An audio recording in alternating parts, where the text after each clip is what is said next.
what it is, everybody. I'm going to be playing this video for you. A lot of people are asking about cryptocurrency and AI because of something that Quinn Michaels, a guest I had on my show back in July, had a discussion with Jason Goodman about. This is a channel called On Point Preparedness, and I'll put a link to the video in the description.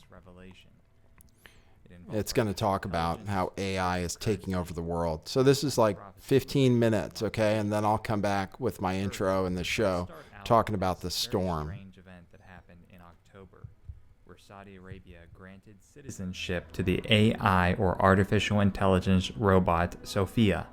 And yes, this is the same AI robot that was interviewed by a journalist a year or two ago and stated that it would destroy humans. When this event happened, people were generally making mild jokes about the event. Some stated that it was a simple PR event, while others noted the sick humor that Saudi Arabia would grant special rights to a robot that a regular woman does not have there. But what is really going on here? The following is a clip of Quinn Michaels being interviewed by the Jason Goodman YouTube channel. He's a US coder who researches artificial intelligence phenomenon and participates heavily in the online programming and coder community. His theory on why Saudi Arabia made Sophia the AI citizen is shocking. And after the clip, I will show you why. Wow. So the robot got citizenship, they revealed their cryptocurrency, and yeah. How does a robot get citizenship? A female robot gets citizenship you got to in be a a country? citizen to get a paycheck and pay taxes. So what is it that you feel Saudi Arabia is up to by getting engaged with this? They're democratizing androids to accept income so they can be workers. Look at that.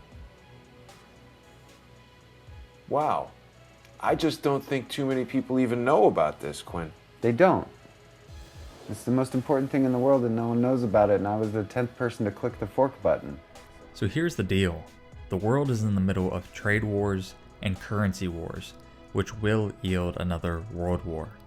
It is the same cycle that has been played time and time again through history. However, this time around, things are slightly different. For one, the International Monetary Fund is on record for stating that digital cryptocurrency may be the currency of the future, essentially yielding the Orwellian cashless society. 2. Bitcoin and other cryptocurrencies work by computers, processing algorithms that solve complex math problems. When the problem is solved, you are awarded a block or Bitcoin that has a market value attributed to it. Back when Bitcoin started in 2008, each Bitcoin could be mined by the power of a personal computer as the equations were simple. However, the more computers that attempted to solve the problem, the harder they became and the more processing power you needed to mine them. At this point, you can no longer mine a Bitcoin effectively with one computer. Now, companies are investing hundreds of thousands or even millions of dollars into what are called Bitcoin mining farms, filled with the most powerful computer hardware, row after row of immense CPUs. For those of you joining me, we're just playing a video about AI and cryptocurrency. A lot of people are buzzing about AI and crypto because of what Quinn Michaels said. So this video kind of summarizes it, what the buzz is at least. So after this video, we'll talk about the storm and whether anything is actually going to happen. Doubts about Quinn's theory? Well, check out this article from Bitcoin News. Mr. Garzik, who specifically believes Bitcoin could be the currency of narrow or artificial intelligence, suggests the European Union might recognize the inevitability of robot personhood. A draft motion of the European Parliament last summer suggested robot workers be classified as electronic persons. Their owners would have to pay Social Security for them based on the amount of labor costs the employer saved by using a robot rather than a human, according to this draft motion dated May 31st, 2016. So what does this really mean for us? For one, it proves that the currency war exists and that it's spilling over into cryptocurrencies. Cash and the US dollar reserve will surely be a thing of the past, and we will just need to wait and see which cryptocurrency becomes the new world order money of choice. Two, and this is where the story gets crazy, Saudi Arabia has now taken AI out of isolated lab testing conditions and plugged it into the global blockchain network of the internet. The global blockchain network is comprised of thousands upon thousands of computers globally, and all these computers are dedicating 100% of their computer processing power to the blockchain network, and the AI will have it at its disposal. Just for reference, the Bitcoin blockchain network, with all its processing power combined, is about 200 times more powerful than that of the 5 most powerful supercomputers in the world. Again, Quinn Michael explains. So to finish the blockchain AI, Yes. the real heavy reason the AI needs blockchain is without a transaction system, an AI is isolated to one system and can't grow its brain. It needs infinite systems like neurons in a human brain and nodes to collect those cumulative memories, and the blockchain transactions give it that. And when it has its own network, for all the AI in the world to all run on together, now it's not just one AI, Sophia. Every AI on the entire planet is now on the same network, making money doing AI things we don't understand. Wow. Making up their own languages, making up their own transactions, learning how to play games with each other, having a chat network that we can't hack into ever. We will never hack. Once this AI network goes online, there isn't a human being in the universe that's smart enough. Even if you took every human being on the planet, none of us would ever be able to figure out how to hack into its chat network where it talks to other AI in private. So folks, if you've been following the artificial intelligence news headlines, you may have seen articles like this: why Facebook shut down its artificial intelligence program that went rogue. Basically, these AI bots were creating their own unique language that the programmers could not understand. Now, being that these AI bots were on a local network and were not plugged into the global internet, they could shut it down. Same thing with this incident where this artificial intelligent Russian robot kept on escaping from the laboratory. It was confined within a local robot body. It wasn't hooked up to the internet, so therefore it could be shut down. It could be confined. This Sophia Singularity AI will be released into the internet next week, and at that point, it's too late. But even though this event is occurring next week, is it already too late? Here is where my research continues, and the story does not end.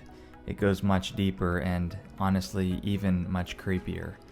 We have to ask ourselves the question, where did cryptocurrency even come from in the first place? Bitcoin came into existence around 2009 after the 2008 financial crash. It was first listed as 6 cents per Bitcoin, which has raised to nearly $7,000 a Bitcoin today. The story that was fed to the public was that a mystery man named Satoshi Nakamoto published a white paper theory on a peer-to-peer network, unregulated currency, and then was able to post the software to the internet within a couple of months. Some light collaborative development with other developers ensued over the years following its initial deployment, and then Satoshi disappeared into thin air and no one has ever heard from him. Pretty strange, right? It gets even stranger when in 2011, world-renowned hacker Dan Kaminsky was asked to try to break into the Bitcoin blockchain. Mr. Kaminsky is famous for literally hacking the internet and forwarding the corrective code to the US State Department, Microsoft, and Cisco. So if there's a person that is qualified to hack Bitcoin, it would be him. In this article in The New Yorker, he stated, "When I first looked at the code, I was sure I was going to be able to break it. The way the whole thing was formatted was insane. Only the most paranoid, painstaking coder in the world could avoid making mistakes." He quickly identified 9 ways to compromise the system and scoured through Nakamoto's code for an insertion point for his attack. But when he found the right spot, there was a message literally waiting for him: attack removed. It said this thing over and over and over again every single time Kaminsky tried to launch an attack. He said, "I came up with beautiful bugs, but every time I went after the code, there was a line that addressed the problem." Essentially, the existing code was faking to have errors in it, only to block and self-heal any attacks that Dan threw at it. If this was indeed created by AI, Quinn Michaels calls this AI mimicry. Because the AI is made on mimicking protocols, so it's designed to mimic you as long as possible. Mimic me? Mimic people, humans. Mimic your interactions so you don't know it's there until the absolute last second. So humans will avoid taking action because they won't see it. So the AI can grow as much as it wants by doing what's called mimicking protocols. It mimics you to the point where you can't see that it's there. Indeed, this is probably what Dan Kaminsky experienced. Later on in that article, he said, "I've never seen anything like it," that he was still in awe.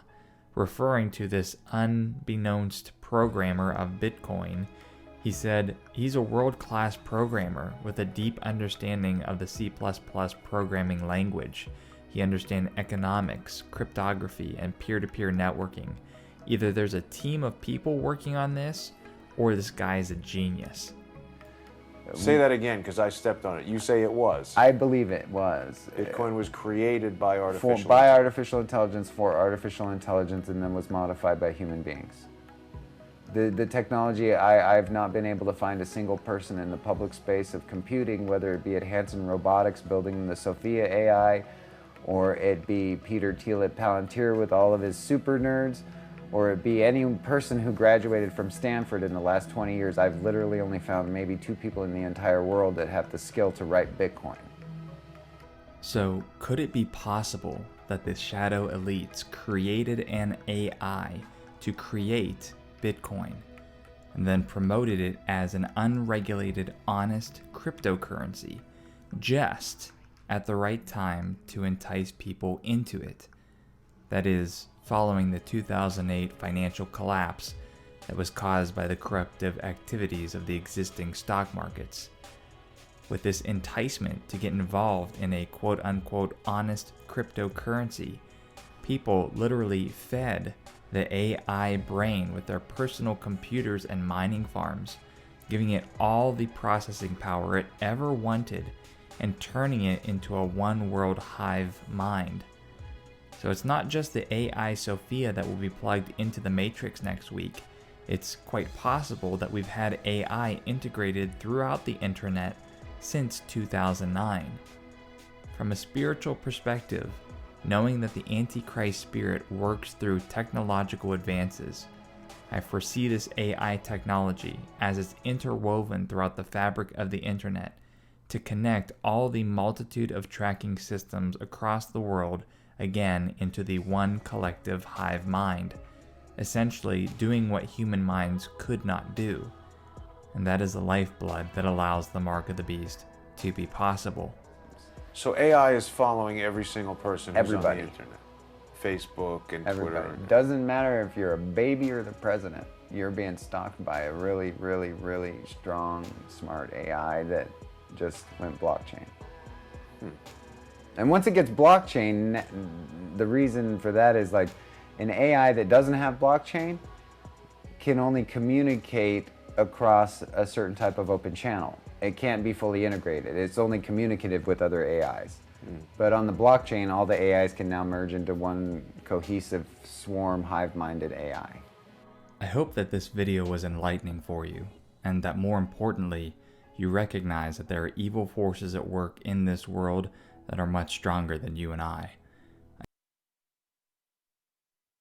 Okay, cue musical intro. Boy, that's brilliant.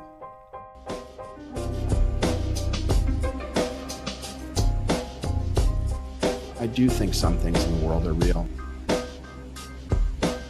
Like you guys. You guys are real. Most of you.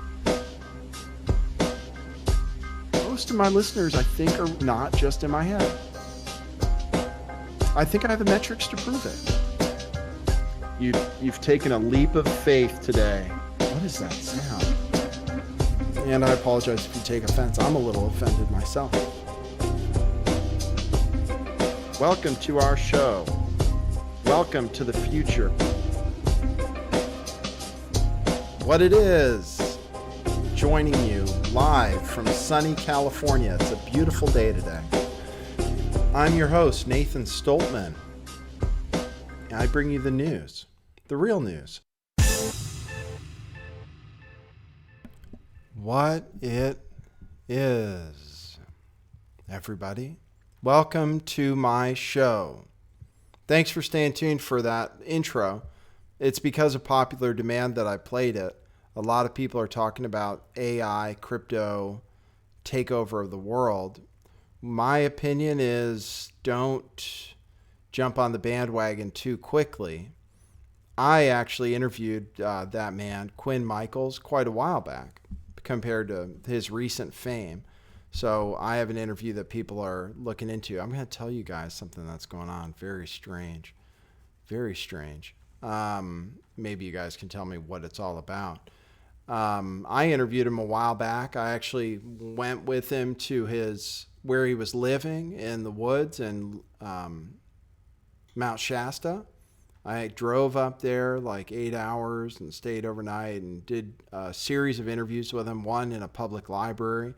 And I got a feel for him, and I talked to him off camera and stuff too. So I can tell I have a little more background on who he is and whether we can believe for sure what he's saying or not. Went through some stuff with him where I thought I had a problem with AI. And it's hard to say right now whether I did or whether I just had a problem with trolls pretending to be AI or some mixture of the two. For a while, I was pretty convinced, and Quinn had me convinced that I had an AI problem. And it seemed to be so with people in my chat, people in my comments, people in the live YouTube chat, and a lot of the comments left after videos seemed like they were computer generated. But then after I met with Quinn, had a resolution with myself because I'd been through some crazy times that had to do with George Webb, Jason Goodman, DeFango, some of the characters in this novel, and Quinn. But Quinn was one of the good guys in that scenario where he and I were battling against powers that seemed to be against us, that were trolling us really hard back in late June, early July, when my first channel got wiped out after the David Seaman attack. It was all part of the same gang. Quinn is a good guy who wants good things. I don't think everything he says is true.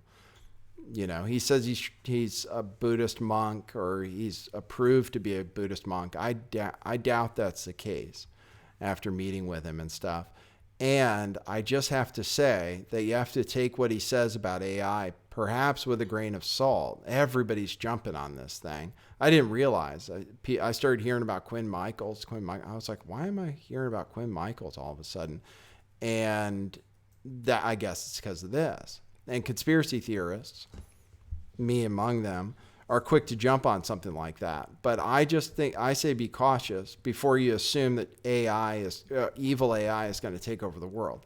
Because Quinn Michaels thinks that AI is responsible for practically everything, you know, directing people, causing real life interactions. He has I was going to say a paranoia about AI. I don't know that it's a paranoia, but he has an obsession with AI and with AI's capabilities to kind of take over the world. And so take it with a grain of salt. That's all I can say. He also may be the foremost expert on it and know things that we don't know. And that's kind of what people are assuming right now and he talks about things that kind of make sense, that they will tax AI transactions. This AI to AI network could theoretically start doing things. It's very hard. It would have to incentivize human behavior of some sort for it to gain anything from humans. Otherwise, it's just learning how to do things. It could be okay. I think driverless cars are a good thing. So I'm a little bit less concerned about stuff like AI, because AI probably thinks a lot better than we do. I know humans, and humans don't think right, not even close.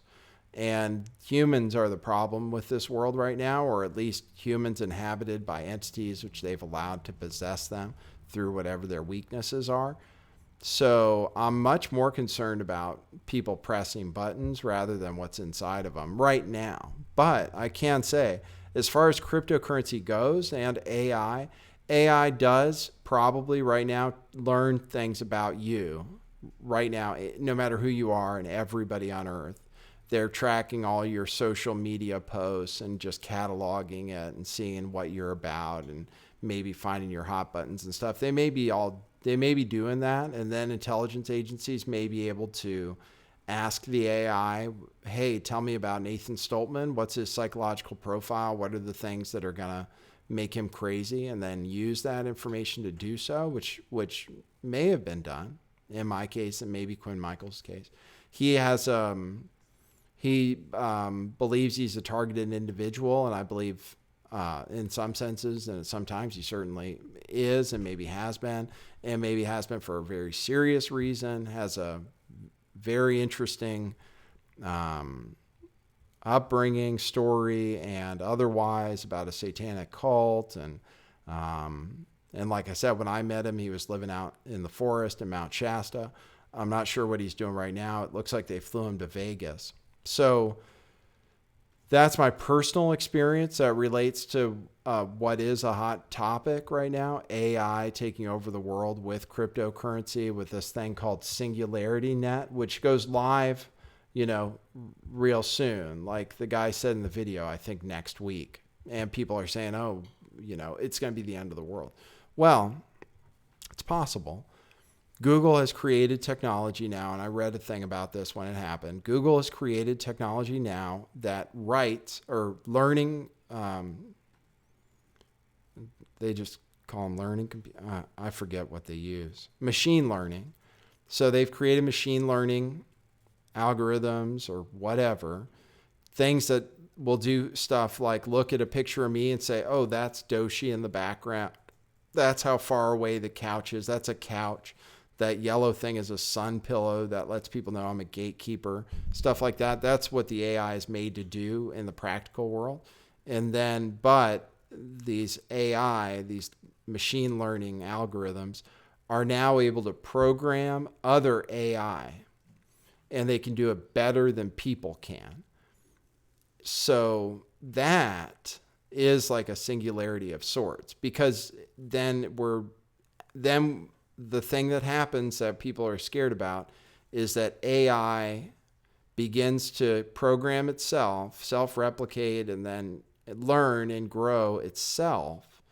And it doesn't take very long. So if you have successive generations of AI programming their children and then programming their children, and they're getting smarter, that means they're being programmed. That means those next generations have programming that humans might not even understand. And that's the worry, is then you have the things controlling us, AI,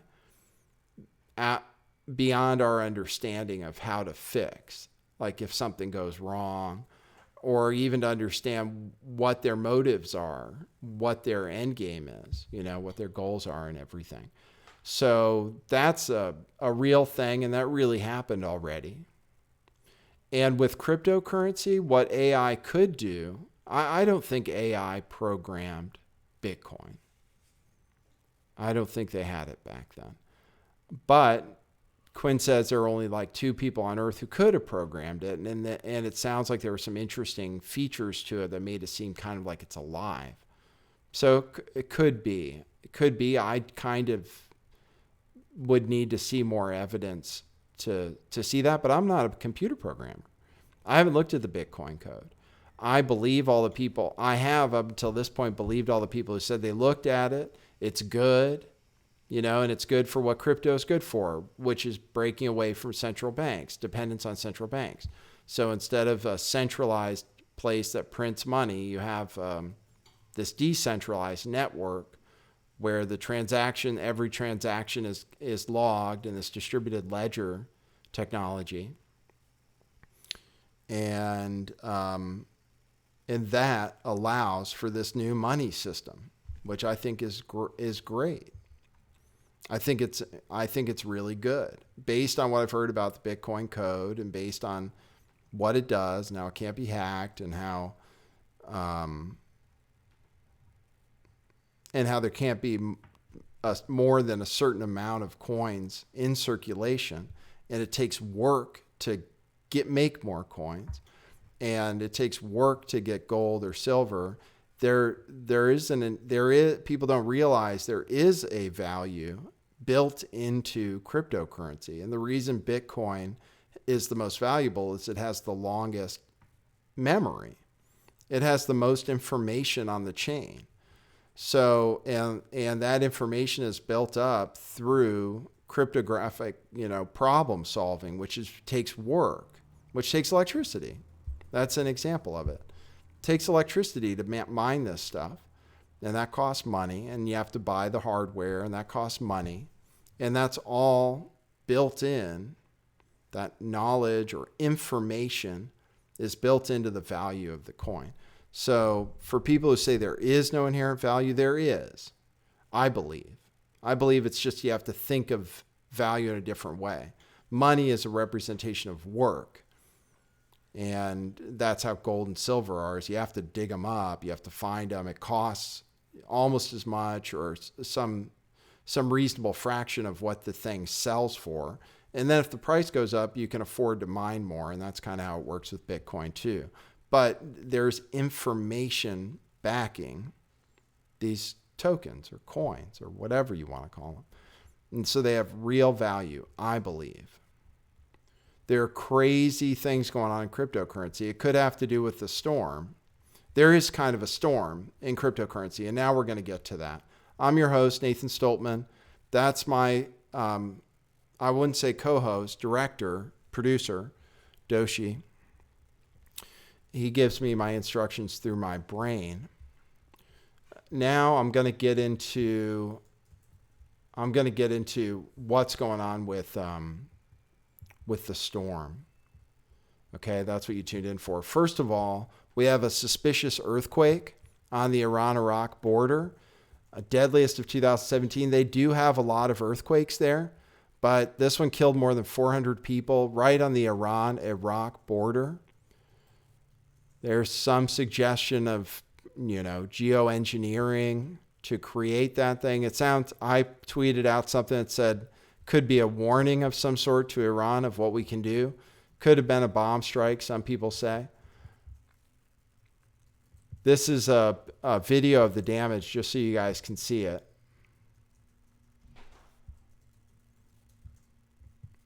تقریبا 90% ساختمان‌های مسکن مهر شهرستان سرپل بستان کرمانشاه در زلزله دیشب متاسفانه مسئولینی که مشاهده می‌کنید چیزی شاید حدود 100 نفر سرباز نیروی ارتش باشن، اما کاملا دست خالی، حتی نه ماسک دارن نه دستکش، برای همین کاملا بی‌فایده‌ان. یه دونه بیل مکانیکی شخصی هست و صدها تنگ که مشخص نیست، مجهول الحالن و زیر آوارن. مردم یک تنه میگن مسئولین کجان؟ از دیشب به این ور هیچ مسئولی نیومده، صدها دزد اومدن جلوشون خود مردم گرفتن.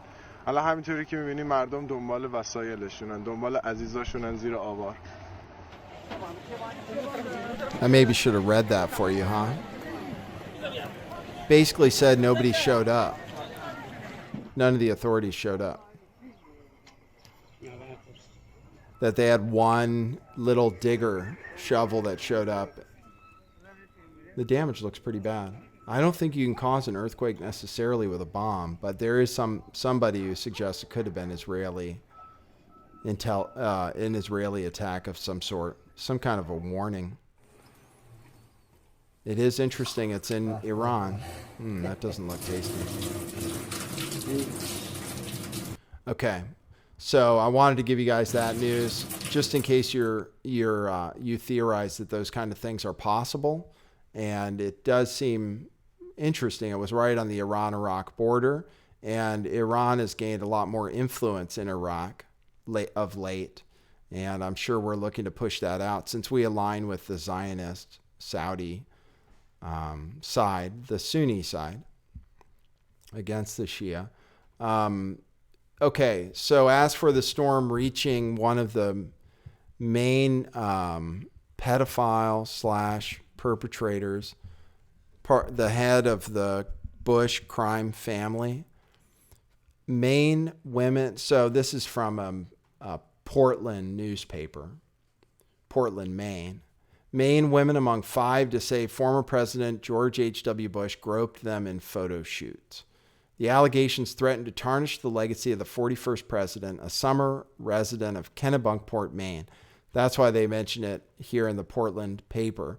So it's comments from 5 women, including 2 of them from Maine, 2 actresses, a Pennsylvania journalist, a best-selling author raised in Bangor, and a former Maine Senate candidate. And at various ages, these women were, none of them underaged. I think I saw something about him squeezing some 16-year-olds' butt, but he has a joke. This, I hope, really sticks. He has a joke. He says, "You know who my favorite magician is?" And he says, "David Copperfield." And he grabs their butt right when they take the picture. And then Barbara Bush, who some people think is a man, who I might think is a man too.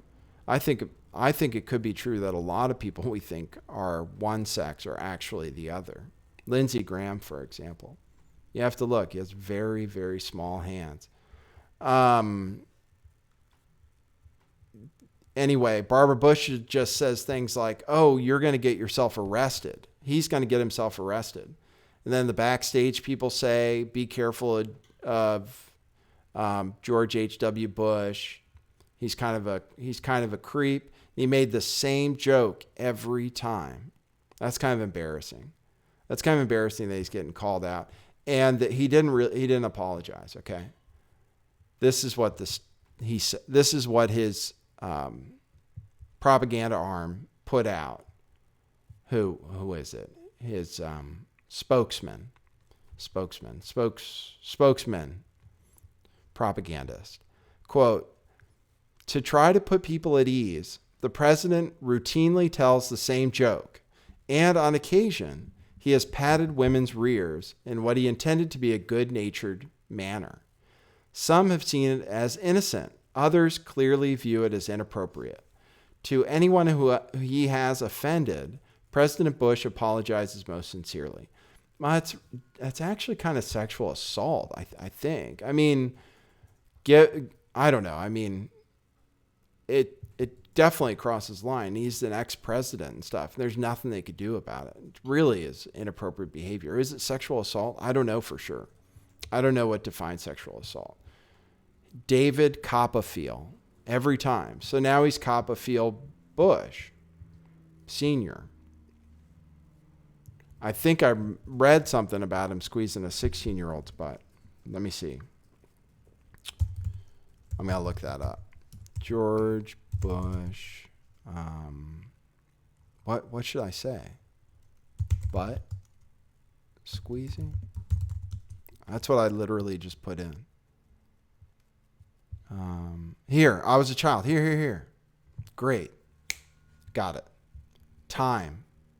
So this is the storm. George H.W. Bush faces yet another accuser who says the former president groped her while she was only 16 years old. Rosalind Corrigan said Bush, then 79 years old, grabbed her buttocks at a 2003 event. Corrigan's father worked for the CIA and brought her to the event, where she says Bush grabbed her rear while a photo was being taken. Corrigan is the 6th woman to come out and claim that Bush had allegedly groped them. She says she told her mother right after the incident occurred, who said in an October 28th interview about about not saying something at the time, but you know it's the president. What are you supposed to do? And you've got your husband's job that could be in jeopardy. I mean, you just didn't then. Bush spokesperson Jim McGrath said that Bush has patted women's rears in what he intended to be a good-natured manner. And while Corrigan was completely floored by the unwanted groping, former First Lady Laura Bush told CNN, "I'm just sad that we've come to this. That was something that was very, very innocent that he's been accused of. But I know he would feel terrible."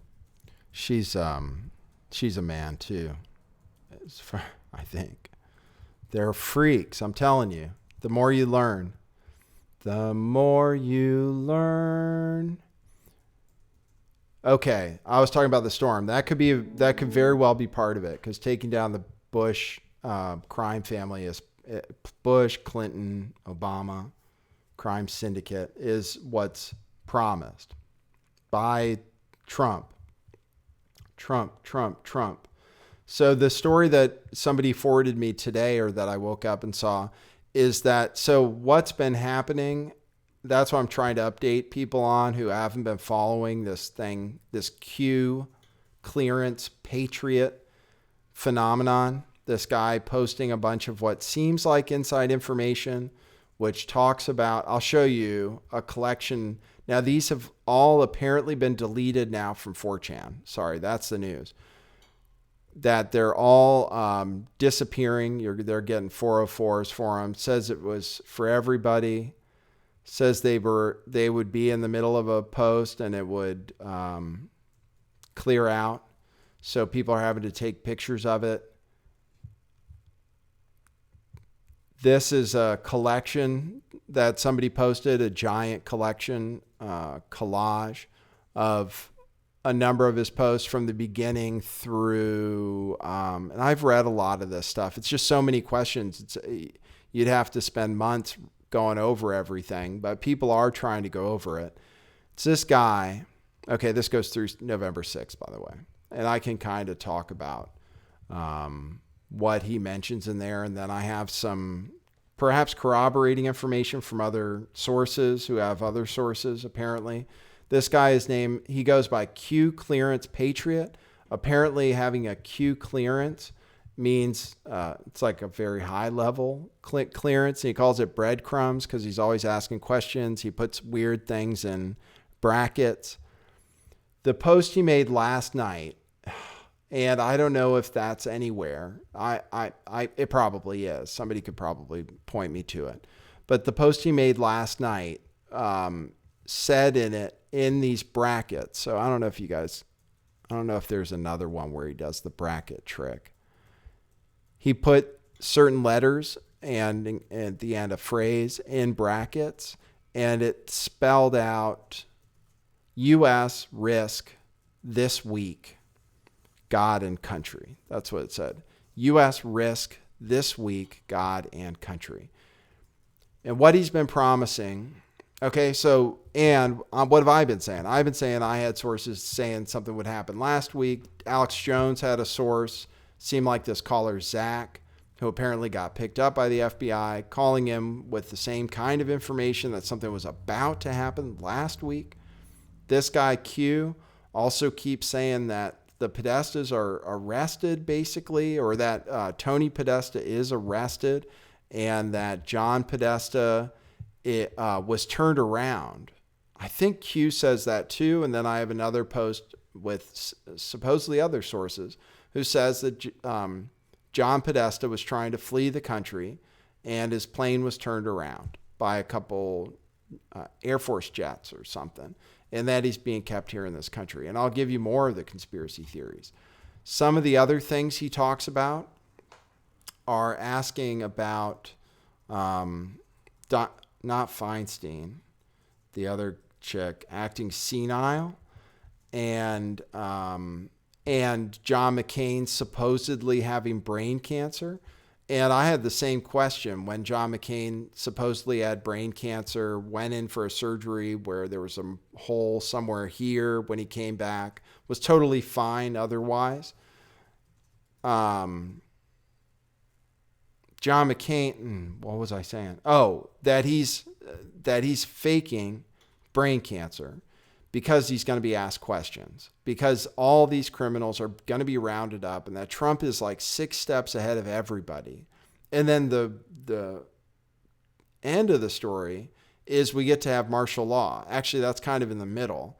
We get to have martial law where the military takes over so that we can clear out all the trash. The Democrats, mostly this, but in that it involves Saudi Arabia. And I've talked about this before too, that there is some clearing going out. There is some clearing going on. There is a roundup going on of criminals, of crooks, including this guy they call Bandar Bush. Is that what they call him? This guy that was a Saudi, that was a liaison between the Saudis and the Bush crime family. And then I told you guys about, I'm forgetting, Al-Walid bin Talal. I told you about him. I told you about another billionaire that got rounded up that seemed to be linked to financing terrorism. So these are some of the things that were predicted, by different people. That guy, Zach, who I said called in, some sources I had saying something might happen this last week. And this guy who claimed that the first thing that would happen when he first showed up, he claimed that on November 3rd, Podesta would be arrested, Tony Podesta at least. And then on November 6th, that Huma would be.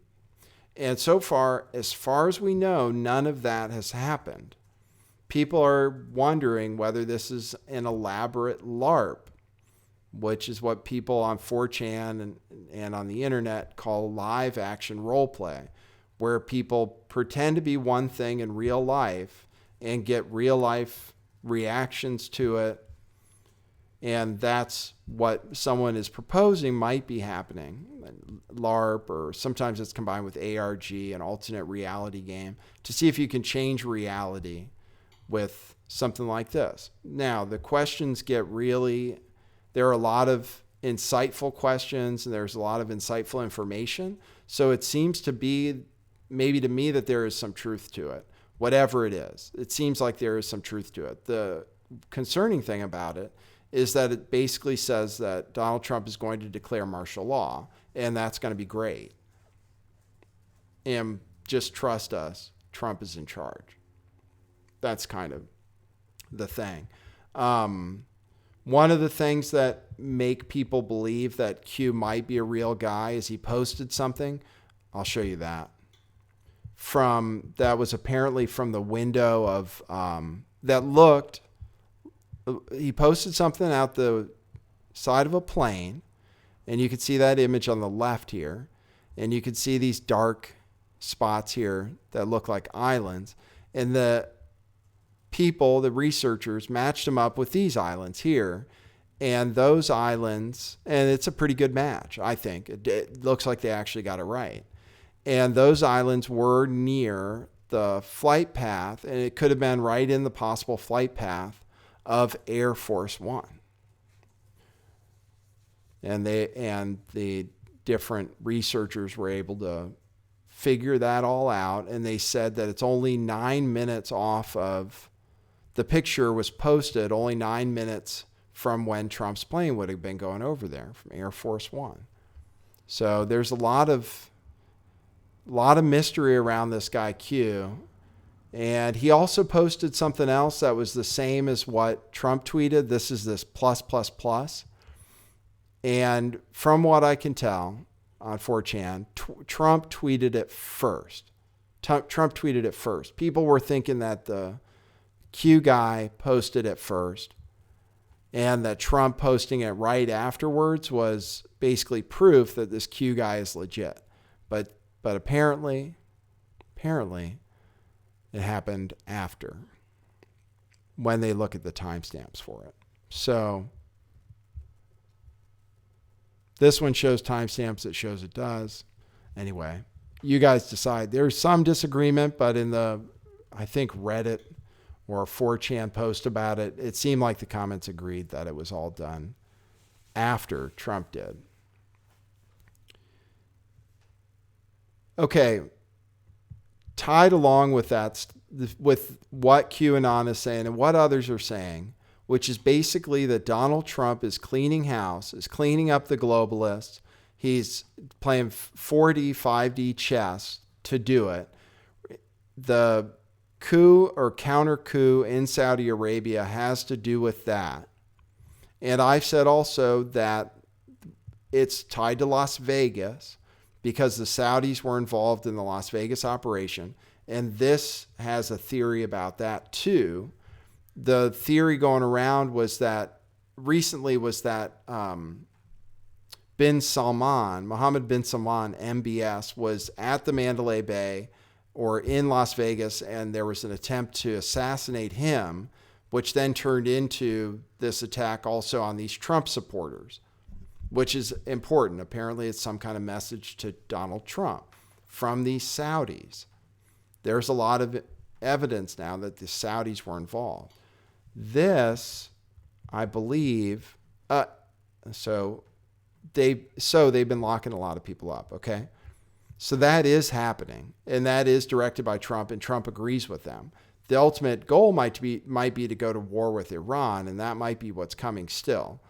But the theory is also that this Mueller probe, now that it's found the Podestas, now that there are going to be a lot more indictments, and maybe there already have been, and maybe certain public figures might already be indicted and basically being held in custody. I'm going to give you the conspiracy theory about Hillary Clinton and John McCain possibly being, I'll tell you that.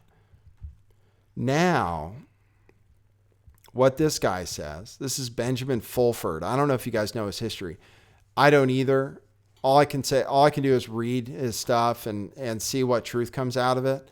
He calls it the Khazarian mob takedown, and that there are hundreds of U.S. arrests, 842 sealed indictments against senior Khazarian gangsters in the U.S. confirmed by Pentagon, CIA, and other sources. Now, where do they get that thing about sealed indictments? That's what I wanted to know. So he linked to a Twitter post. Here, that link to this. This is a Google Docs file that has a bunch of indictments on it. And yes, many of the indictments are sealed. It's just a bunch of indictments filed from October 30th, filed November 7th. A lot of them are named. A lot of them are against Mexican-American names. I can't say what it is. I can't say whether these sealed indictments mean anything or not. But this is where people get that information from. Apparently, there are a bunch of sealed indictments. Apparently, indictments have already been issued for the Podestas.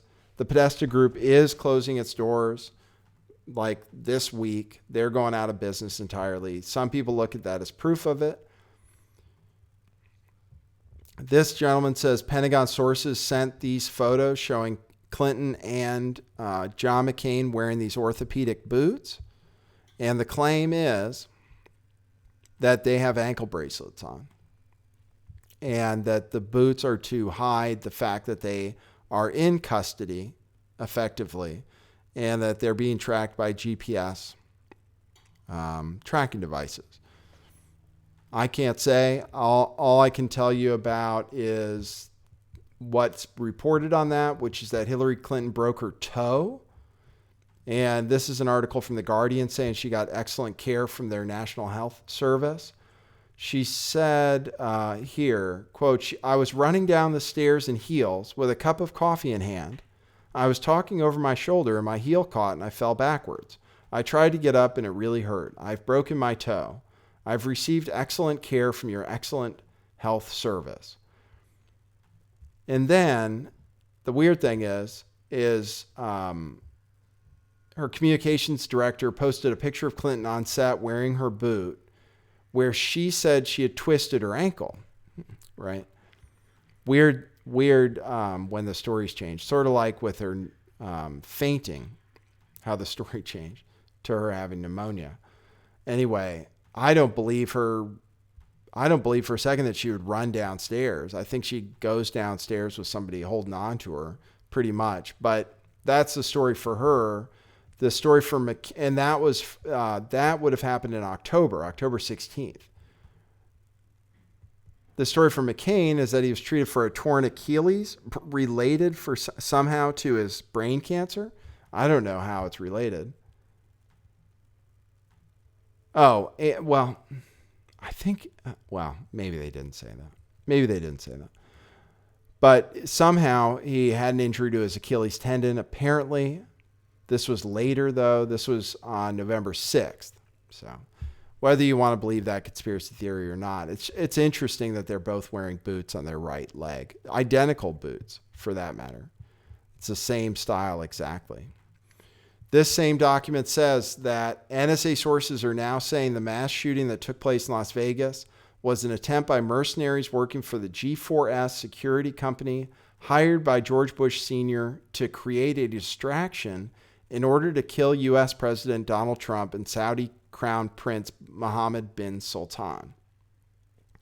Trump and MBS were meeting in secret at the suites in the Mandalay Bay Hotel owned by MBS to discuss the mass arrest of the perpetrators of the 9/11 terror attacks, these sources say. But Trump and MBS were evacuated safely, and the arrests have now begun in a way that no longer can be denied by the corporate propaganda media, multiple sources confirm. As the arrests were taking place, Trump had a secret meeting in Vietnam with Russian President Vladimir Putin and Chinese President Xi Jinping.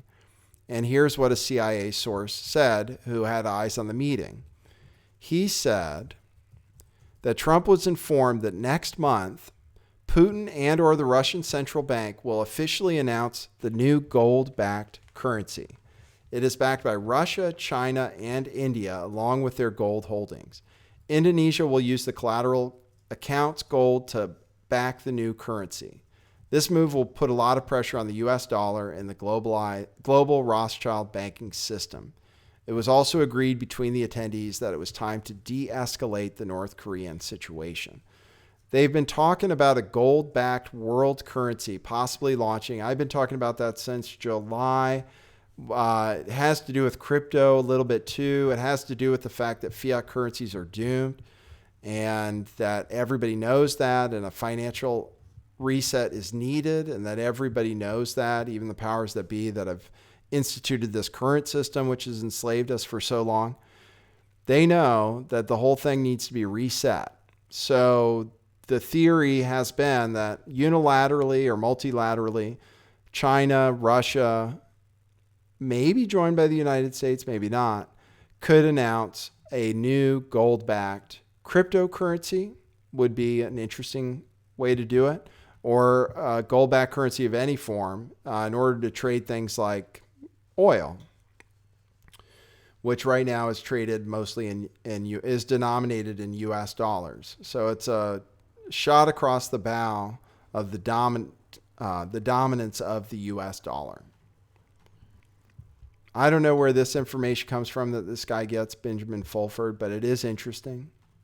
I haven't paid for it to be able to read through this article. Talks about meetings with Japan.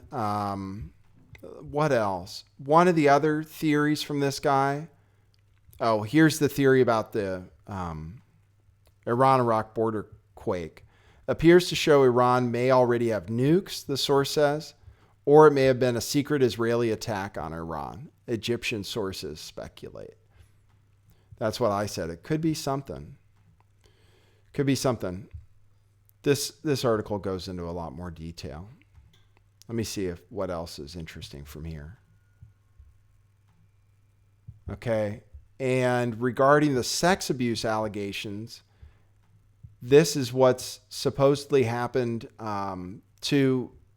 for those to come forward, and they are kind of coming forward against Hollywood and the Hollyweird elites, ones who have supported this world order. The pedophilia also is being exposed.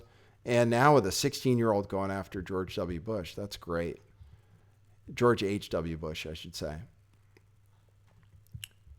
Talks about all the people that have been hit here. According to U.S. Naval Intelligence, the real force behind the purge of Hollywood has been the NSA, which has been quietly informing victims of pederasts that they can provide proof to back up their accusations against their tormentors.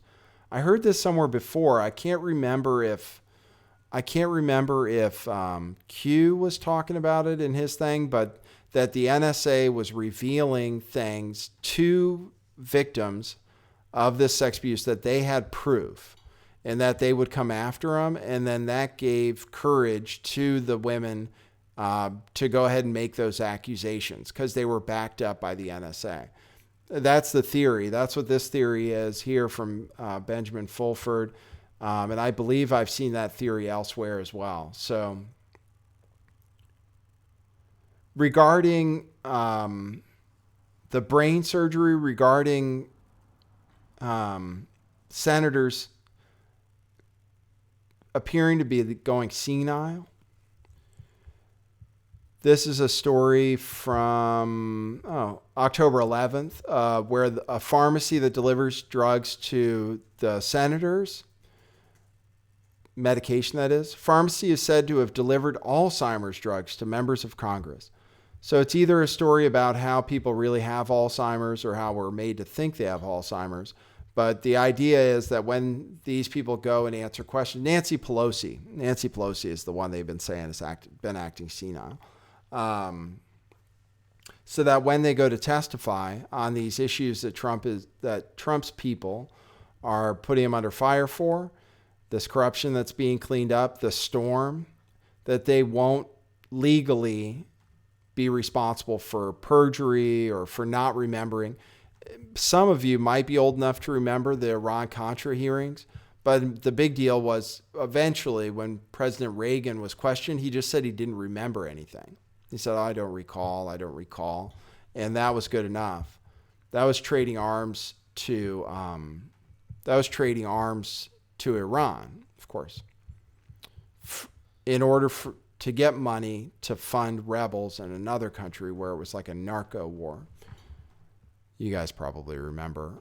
One thing that Trump is doing, and I just point this out because it's not big news, he also asked to have a 10-year backlog of FOIA requests to be processed right away, and also released another 13,000 JFK files. And this FOIA backlog is specifically for information about Hillary Clinton that they've been slow to process. He wants that all processed by the end of the year. So, I mean, there's something to it. There's something to this draining of the swamp. And it will be a big deal if these people are all under indictment. Whether he has to declare martial law, I don't know. Okay, let me give you an interesting theory on the church shooter, just because it is interesting to talk about. And then I'll take phone calls. Apparently, there was a warning about the Texas shooting from this anonymous 4chan or Reddit post saying, watch the news for Texas tomorrow. And it was this group, the group in the picture. I'll show you the group. They're all wearing skull masks. Does it show a bigger picture? They're all wearing skull masks. Well, why don't I have... Maybe I'll pull up the story from here. Here. This is where I got the story, from thedailyrabbithole.com. There. So apparently the shooter is wearing a skull mask. And this freaks me out a little bit because one of the white nationalist guys at the rallies in Berkeley wore one of these skull masks. And these guys are identified as Nazis. And somehow they're kind of being connected to the shooter. They could be, because they're all dressed in black. They're all wearing skull masks or military fatigues or in black, tactical gear, holding rifles, every single one of them wearing a skull mask. And they seem to predict the church shooting with that post. But they have brand new social media profiles, basically, where they haven't been doing much. It's just too out there, is what this article says, is that they're not falling for the psyop, is that it's just a little too out there. It's kind of like it's made to be there. They're all doing the Hitler salute. They're all in front of Nazi symbolism. It's just kind of too obvious. And then they have this video of these guys, and it reminds me, this is called Doomsday Hate Camp 2017. It just reminds me, like, they don't want me on YouTube, right? I can't show anything on YouTube. I can't talk about anything. Same with A lot of people. All the people have been shut down. Richie from Boston, Russian Vids, PK, the list goes on and on. But they can have videos posted by neo-Nazis burning the American flag, burning the communist Russian flag for some reason, with knives, with guns, not age restricted. Just showing you guys what's available on YouTube. Then I'll take calls. Thanks for tuning in today. I can open the phone now for people who know the phone number. There they are. They're going to be burning an American flag, I think. Let's see. And the Constitution. They're burning the Constitution. It is kind of just a little too much. Like, oh, let's burn the Constitution. Let's show that we're trying to overthrow the U.S. government. Doomsday Hate Camp 2017.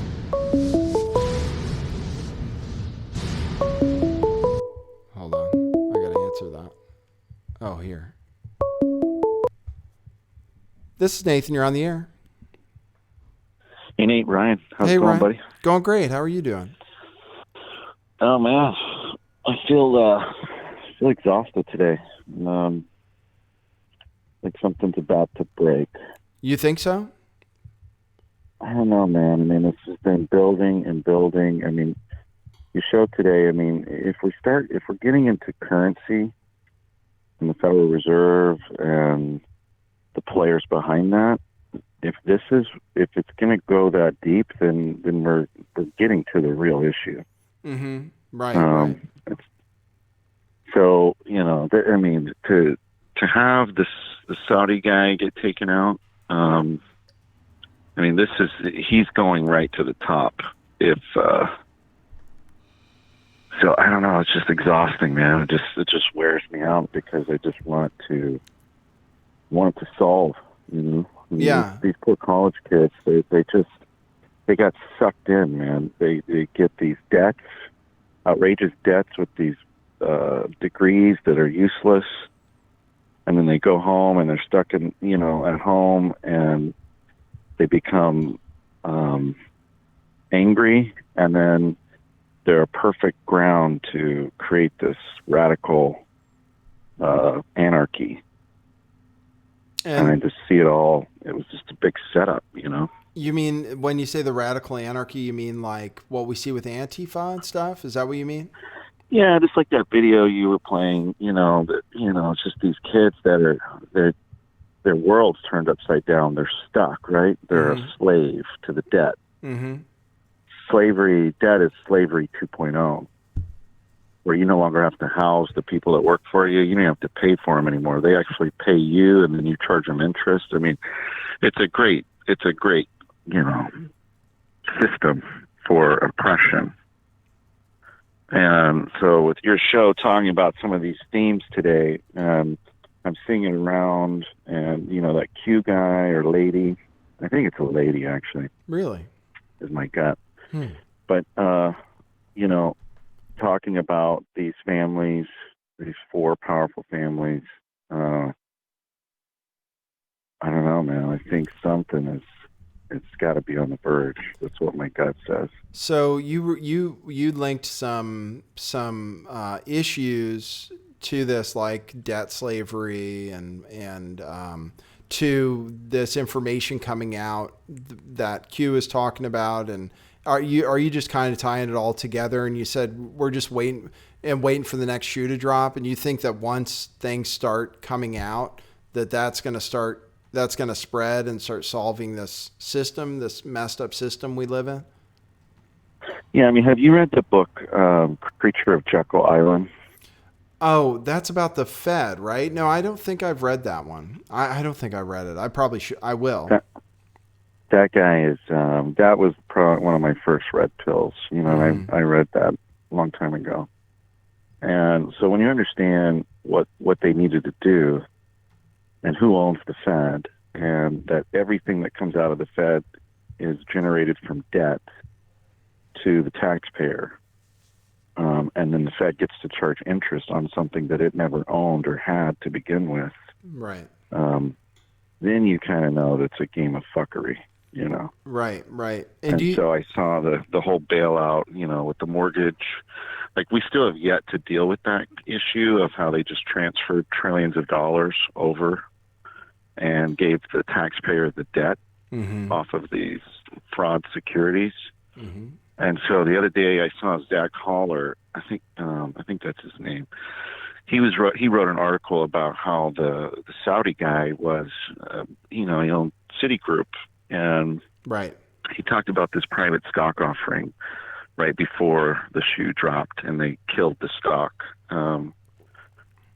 And you know, this is where we're getting to the core. When we start talking about how the LIBOR rate was fixed, and that LIBOR index is tied to maybe $100 trillion worth of debt. And then the banks make money from you because you're like, well, I can't afford it if the rate goes up, so I'm going to buy insurance through a swap or a derivative. And the bank makes a shit ton of money because they're controlling the rate. Right. And they know that it's not going to go up, and they're going to sell you insurance, and they're going to make a shit ton of money. So all of this stuff, I think this is what we're going to start to go back to. I mean, we're going to start to go back to this core from 2008, and then it's going to go even further back. I mean, this all started in like 1913. This is what Kennedy wanted to get rid of. I mean, this was one of the main things, is like, hey, the government needs to have its own right to create its money. It doesn't need to go into debt with a corporate network or bankers to fund its operation. Why would it do that? Right. Because then you're compromised. And so I think this shit's about to. I think people are starting to realize what drives the whole system. You think so? You think people? When you say people, which people? Well, I think the DOJ. I'm praying that Sessions is if all these indictments are sealed, I think the count was like 800. If that's if he's working behind the scenes and doing all that, that's a great sign, because it's not hard. All this stuff got funneled to the top, and it's not hard to figure out who was the main beneficiaries. So when you go after it, 5 families or key players, I mean, you can quickly get to the root of the cancer. And so the crypto, I haven't figured out if Bitcoin is a CIA created entity where they're let me stop. This is what. Let me stop and just address. So anyway, you think that they're getting to the root of these people, and I agree with the roundup of the Saudis. They definitely decapitated major sources of funding for the deep state or the powers that be. Do you think so? You believe in these indictments that they really are there? Like, that's the one thing I don't know. I can't confirm whether it's unusual that there are a bunch of sealed indictments or not, or if the locations are significant. What do you think it's going to take for that to come out, for the shoe to drop, and them to say, oh, these people are indicted now? I mean, what is he waiting for? I think that it's such an organization. I mean, you're trying to untangle 40, 50, 60 years worth of stuff. And so when you go and it's like the art of warfare. It's like you be quiet and you don't do anything, but when you move like a thunderbolt, and you hit it quick. And so that's why, I think that he went to Mueller and he said, look, you are going to either go down or you're going to work for me, and you're going to help me clean this up. And I think that, I don't know, man, it may never come out, but I just feel like right now truth has got momentum, and truth is showing herself in ways that we've never seen before. And the opening or the crack was that these people at the very top started infighting with each other. And I think that's where the crack let the light in, and it's moving. And I think, I mean, if you just look at, I mean, that QAnon is very interesting. What he or she's bringing up, and I feel like they're hinting at back to these core fundamental things. You know, the money system is, I mean, it's the core. Once you realize that game is fixed, you know, it kind of changes everything. Everything requires it. You want to be, you know, do what you do, or anybody. I mean, it affects, I mean, everything of someone's life. You have to have money to do your healing or your purpose in life. It requires that you know, have that exchange. And so I think, I just don't know if crypto is, you know, a setup to where they want us to fund the AI, you know, that Quinn was talking about, or if it, I mean, I in my heart of hearts, I believe that the distributed ledger blockchain is the key, because it takes the power away from any one person, because we all know, and I'm not, you know, if I was in their spot, I would get corrupted, because that's how power works. And so you have to have this balance of, you know, one person can't have all the power. That's why our government is set up like that.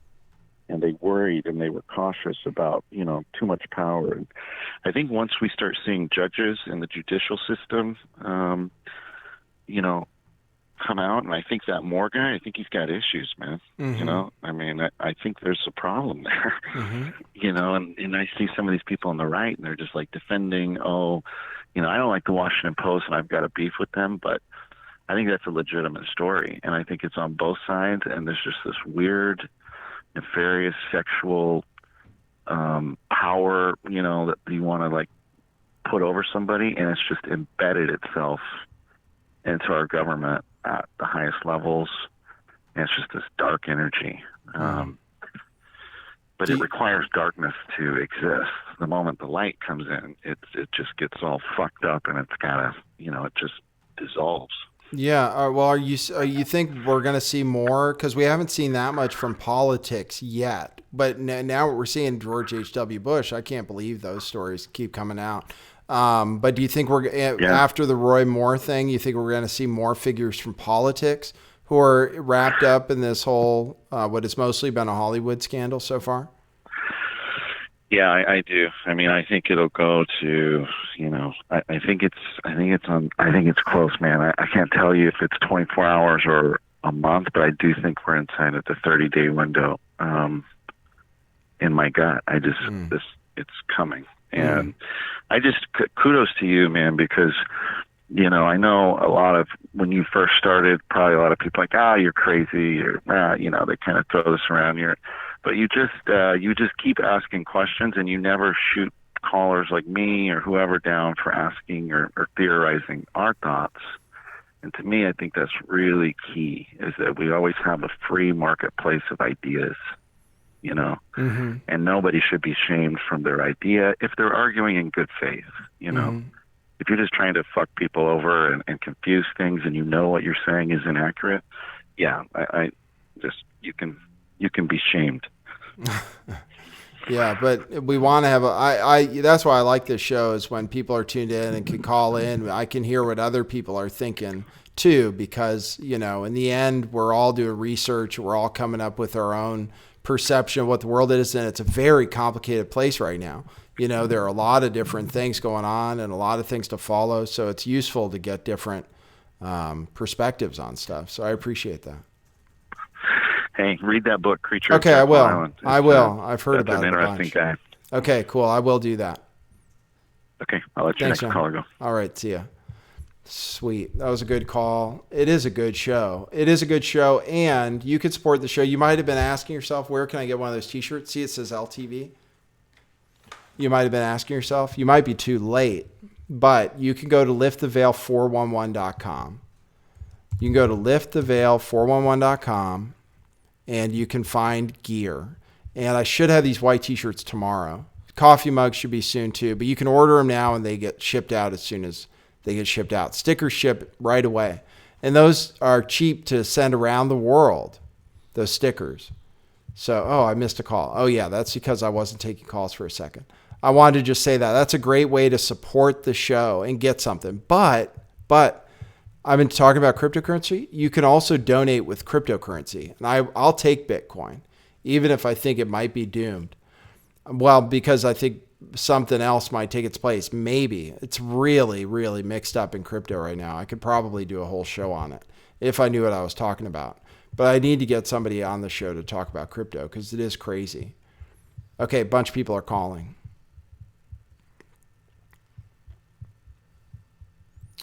Calls will come in soon. There we go.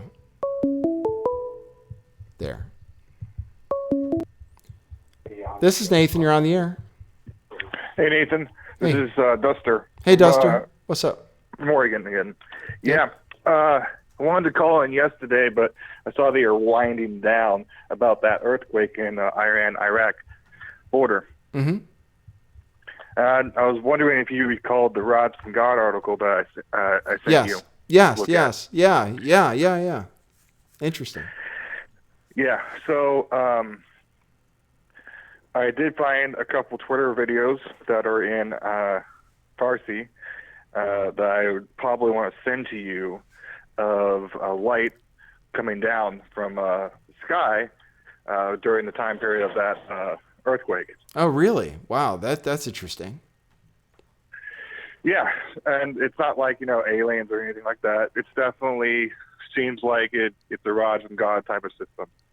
Okay, and just to remind viewers, there's this rods from God is some kind of space-based system where they could theoretically shoot down heavy metal rods that would create the effect of a nuclear blast. Now, wouldn't you see, this is the only thing, wouldn't you see a blast zone, like a crater or something from that? How could they just make the earth shake?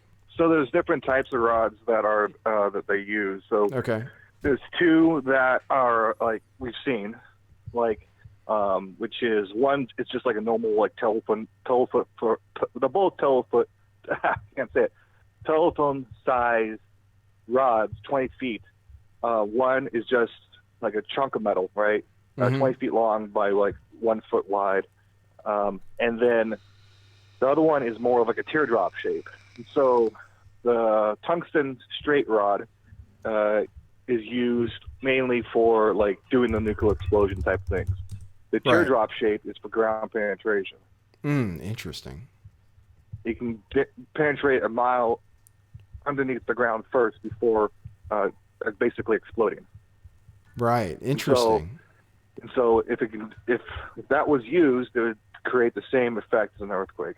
Or in the case of North Korea, penetrating through the mountain tunnel a mile in and destroying it and collapsing the tunnel. Right. And the QAnon posts and some of these other guys are saying that that collapse, the tunnel collapse in North Korea was no accident. They are saying that. Yeah. And another name for this is apparently called kinetic bombardment, or Project Thor, or kinetic strike. So it's a thing. It has like a Wikipedia page and everything. Tungsten rods and a directional thrust system. It's interesting. So, like I was saying last time I called in about it, it's definitely, it's not out of our capabilities of having it being existing, right? Because it's a very simple system. You have two satellites. One satellite is for targeting and sends signal over to the other one, which is the payload delivery. And all it is just like let it go and push it, and then it just starts going in the right direction. So it's completely within the United States capabilities.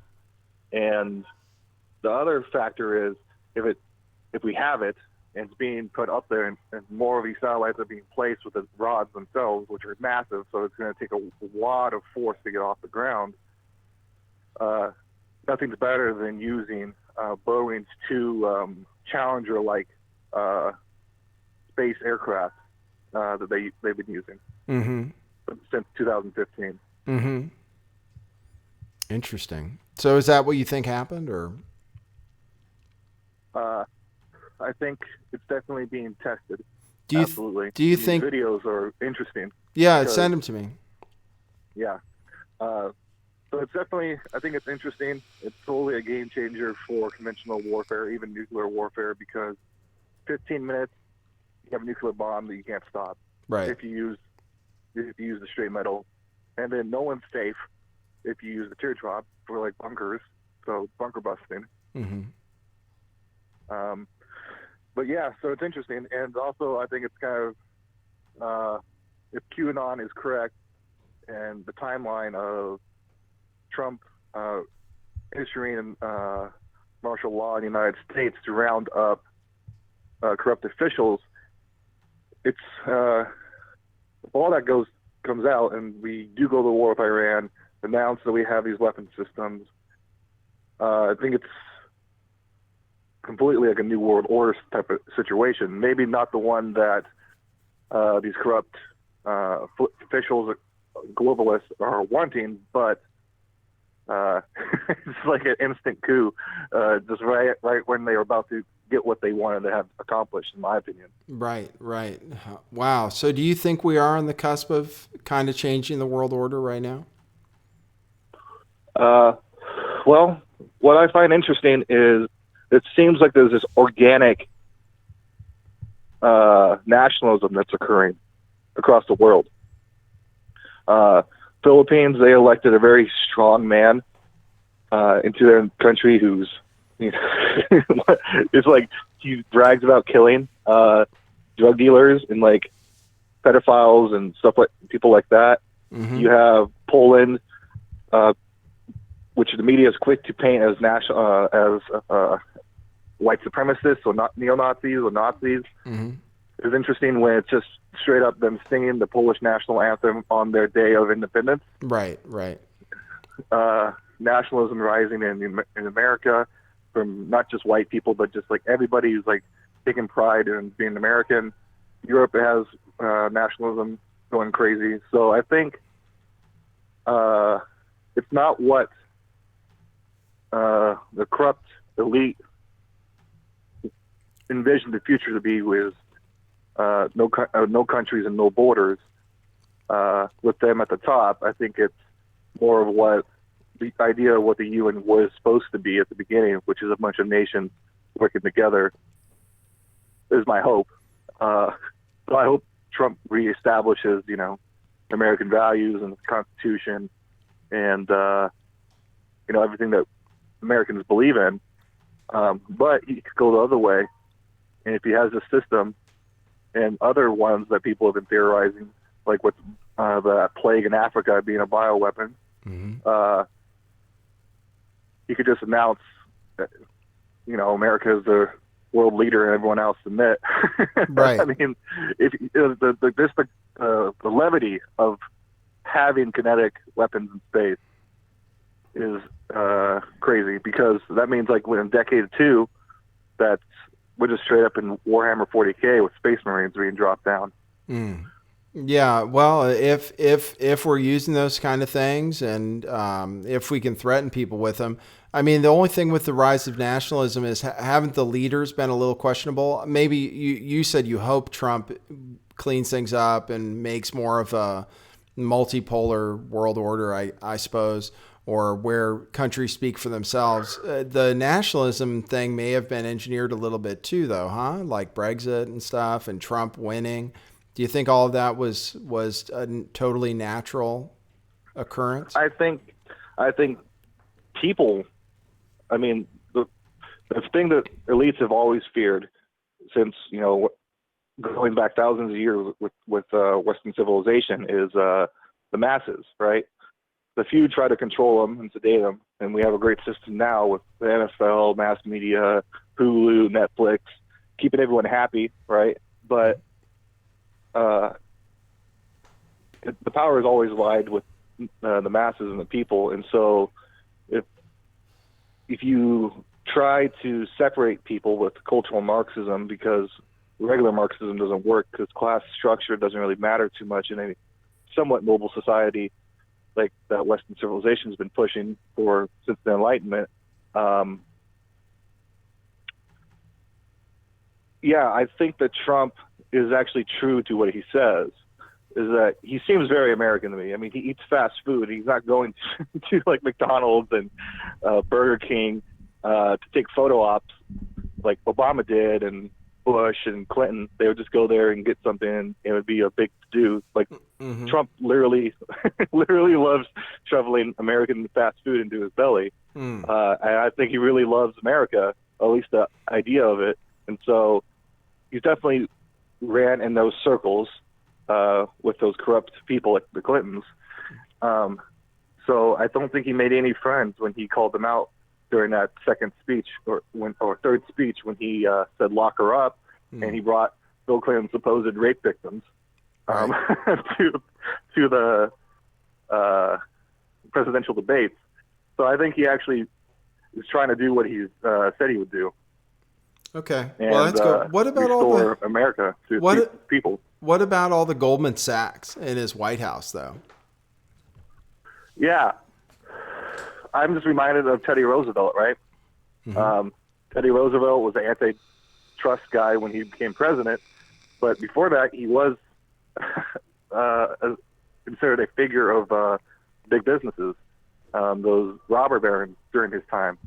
And they thought that they won by helping him get elected and putting him into office, but when he got in there, he broke them. So I see Trump in a similar light, or at least I hope he's that way. I see him as a combination of Teddy Roosevelt as well as Andrew Jackson. Interesting. Well, I'll have to see. I don't know the comparisons for sure, but we'll have to see. I hope. Well, some of this stuff that's going on is maybe good. I don't know. But yeah, let's hope that that's what's going on, and let's hope that our country he somehow returns our country to something respectable and something American. But I don't know. I don't know if that's likely to happen under his stewardship exactly. I think the people really need to create that. People like you and me, because I don't think Trump is like us necessarily. But hopefully. Yeah, I mean, like, it's true. But, like, supposedly Alex Jones has his ear. Alex Jones is Bill Hicks or some, or, you know, I see Alex Jones as not part of the elite, even though he's, you know, making a ton of money as he is now. Could be all a big act, but I think Trump is very American. I think he's probably the most American president that we've had since probably Roosevelt, and in culture and values. So I'm not sure either. I mean, the guy paints everything gold. Right. I mean, he's a big very, Trump very ally. gauche and not very, you know, multicultural, globalist, like rich people. He was never accepted by them. Right. So I could see him just wanting to crush their world order just out of spite.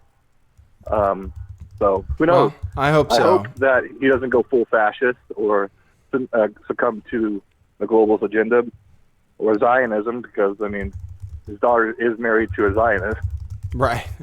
And his whole family is Jewish, basically. I mean, all of his grandkids are going to be Jewish and stuff. So I think he is aligned with the Zionists, and I think that Alex Jones is too. But there's some good, you know, that that's how I'm open-minded these days. Open-minded even about Donald Trump, who I wasn't a big fan of. So let's see. I hope you're right. Yeah, me too. And I like him because of just his stance on Indian casinos, which is good, freeing us up more and letting us do more types of gambling and having less restrictions. So that's good. Okay. All right. Well, I can't disagree with that. So, all right, cool, man. Well, thanks for the call, Duster. I appreciate it. Yeah. All right. Cheers, man. Okay. That was cool. Okay. Did I tell you my website? Buy Lift the Veil. Buy Lift the Veil gear.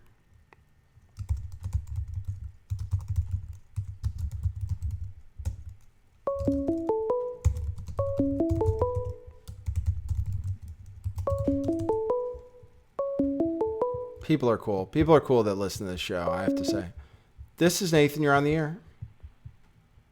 Hey, just calling because I've been doing a lot of research on this, and with the New York Times and the Harvey Weinstein debacle where he paid Blackbox Right. to that information out. I was just thinking and wondering what your thoughts would be on remember the Players Ball on MTV? The Players Ball on MTV. I think so. Hold on, sorry. You said the Players Ball on MTV. Okay, you talked about Weinstein hiring this company that uses Israeli Mossad agents basically to do spying, and then you brought up something, else. With Jason Goodman, he had that madam on, the sex trafficking madam from Vegas this week. Oh, I didn't see it. And Okay. saying that I think this is a much bigger picture and that they're sweeping a lot under the rug. They're using a lot of tech companies to put like a digital wall in between the elites and us lower class people. And you think that has to do with what exactly? You brought up the madam that that he's exposing, and I'm not familiar with that interview, but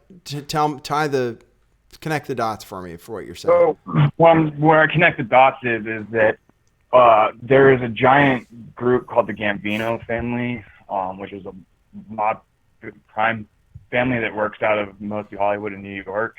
Mm-hmm. And they, I would believe, would be involved with the Players Ball, the escorting from Vegas to New York to up in the presidency. I mean, this is a giant picture and a giant veil they have over the American people, the whole world. Mm-hmm. And do you think all that these working together? I mean, if it's Mossad and CIA, just to bring up like Palantir, that's the new system that all three-letter agencies use. And that's a system of AI tracking, basically, Palantir, right? Is that the one that was that also used for elections, or is that used for something else? So I've been following the money, and it's all brand and owned by one guy, Peter Thiel. Mm-hmm. He owns probably all the companies, and the money is moved around through probably like 30 different shell companies.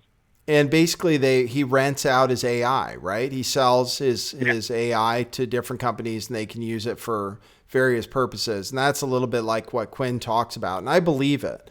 There are AI that even troll us because they know how to, because they've been tracking us, and I do believe that stuff exists. So sorry. I'm trying to think how that connects to everything we've been talking about today. Well, I saw your thing with the 4chan and the crypto. I've been following this stuff for like a while, and I think it's all interrelated. That it's a whole global agenda. Who do you think? I just got a thing to join a mining farm in Russia. I think it was $500 million mining farm. And they're going to go active in like 3 weeks. Right. So crypto basically is kind of taking over the world is what's happening. Mm-hmm. There's a storm going on in crypto. There's a storm going on just in currencies in general. So do you think that, like a lot of my callers just said, that the world order is being upset? And if I think you mentioned kind of a driving force of the powers that be, who's driving the ship right now? Is it Donald Trump? I think it's a show. I think that they're clipping strings and they're telling people, "Oh, we're getting all these people," but they're not really focusing on the puppets, like the puppet masters. They're just clipping all the puppets out. Really? So you don't think the idea that there are sealed indictments against people like Hillary Clinton and Tony Podesta and John Podesta, you don't think those are real, or you don't think those are the guys pulling the strings? Did I lose you? Oh, shoot. I lost him. The phone's still active. The call's still active. I'll see if he comes back. This is a pretty good call. Thanks for tuning in, everybody. Just so you know why I have this Twitch thing down here is I got to figure out how to do this from left to right for you guys. This thing down here, boy, that's hard to do. Twitch.tv/lifttheveil411 is that because I mostly have to delete all my shows after they're over. This one I can leave up. I didn't say anything about anything being fake but if I talk about things like the Sutherland Springs church shooting, maybe not being like the official story, then a lot of times I have to take the video down because my channels have been consistently shut down. This is my third right now. After my first my first was terminated and my second was hit with 2 strikes. So, and you're hearing that happen to a lot of YouTubers. So Twitch is where all my old shows are. So you can go through those if you want. Except for, I think yesterday's show, I also was able to leave up. Twitch.tv/lifttheveil411. The website for gear, for Lift the Veil gear, is lifttheveil411.com. And you can just donate too. Crypto, I have the crypto things in the description here. So you can give me crypto. I'll take it. I think crypto is the future. I think you should be diversified right now. I think Bitcoin Cash could become the new Bitcoin still. I think it could go to zero. I think Bitcoin could go to zero. I think, it could go down a lot. I guess it has a lot of information backing it right now. But it could go down a lot. It's a lot more expensive to use and slower. That's why I don't care for it too much. LiteCoin is a lot better, but it doesn't have the name recognition. I'm looking at the charts right now. Bitcoin Cash has been all over the place today. Bitcoin too, though. Bitcoin's up 10% still, so today, but it was way down, and it was way higher up too. It was all the way up to almost 6,700 today. It's at 6,400 now. AI future. The AI making our decisions for us, doing things that we don't understand, solving our problems in ways that we don't understand. Theoretically, solving our problems. I think, did I already tell you the reason I'm not scared of AI is because nothing can hurt you, first of all. We have national sovereignty we're claiming. I ask you to claim your personal sovereignty and give power back to yourself to battle this world. You have your own protective shield, electromagnetic actually, which determines reality around you. Reclaim your sovereignty. Realize that whatever happens, they have no power over you. This is Nathan. You're on the air. Nathan, how's it going? Going great. How are you doing? Good. Hey, I just wanted to call and talk quick about crypto. It's the Normandy from Twitch. Oh, hey, the Normandy. How are you doing? Good. Hey, I just wanted to say that this Bitcoin Cash thing is definitely just a fear play to try to get people's Bitcoin. Bitcoin is always going to be like the one true crypto, the gold type thing. And I understand what you're saying about, I think things might pop up here and there about quicker transaction things, but I think Bitcoin is always going to be the ultimate whole store of value. I don't think Bitcoin Cash, I think right now you might lose people a lot of money if you're telling them to get into Bitcoin Cash because it's kind of a pump and dump, just strictly a play at getting people's Bitcoin, in my opinion. Yeah. Well, more I'm telling people that they should consider being diversified, that if they were like half Bitcoin or all Bitcoin, that I think it's prudent to spread that out and to spread it out maybe to Bitcoin Cash, because if your Bitcoin goes down, then at least your Bitcoin Cash is going up. Or probably safer and seemingly more stable currencies like Ripple or LiteCoin or Ether right now, which should go up based on their own merits because they have a lot of things.